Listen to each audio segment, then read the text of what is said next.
Hi guys, welcome to my video on chirality and optical activity.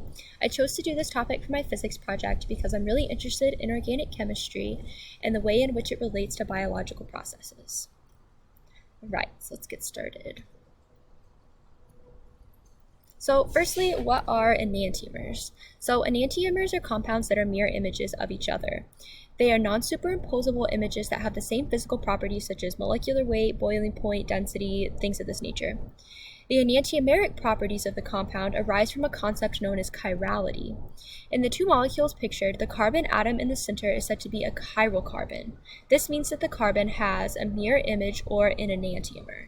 So here in these two images, the chiral carbon is this one here in the center. And you can see the amine group comes out in space in this molecule and into the page in this molecule. So they're essentially mirror images of each other. So the difference between enantiomers is the direction in which they rotate plane polarized light.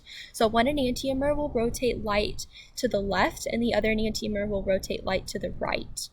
This actually has nothing to do with whether or not the compound is in the L or the D configuration. It can actually only be determined experimentally.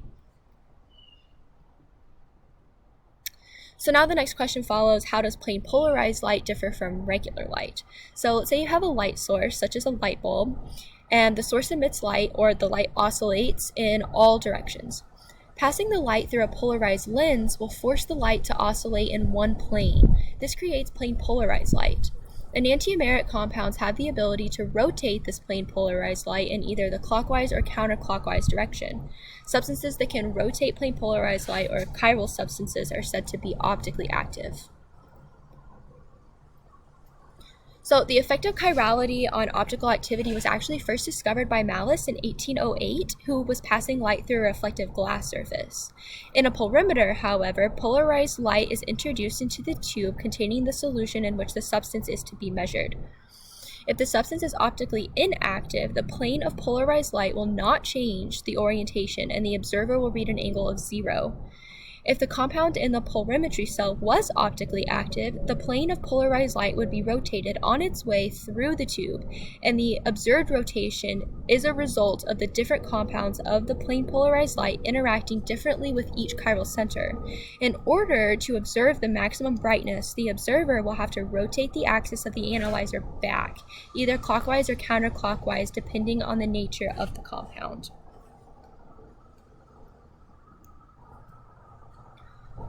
So, super fun fact, all amino acids are chiral. So all 20 of them except for glycine, so 19 of them are chiral.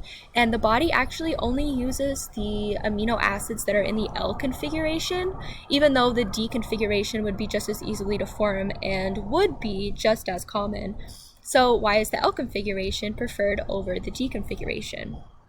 So for life to start, it was necessary that the amino acids that are the building blocks for proteins and sugars that play many biological roles in our lives have a single-handedness called chirality.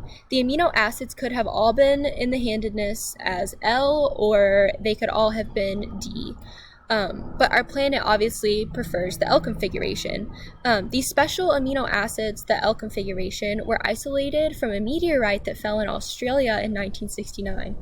Although there are still questions about why the special amino acids came in on meteorites had an excess of the L form over the D form, one idea is that they were formed in space as an equal mixture, but then some of the D form was destroyed by high energy light that has right circular polarization, and that is known to be in this sector of the universe.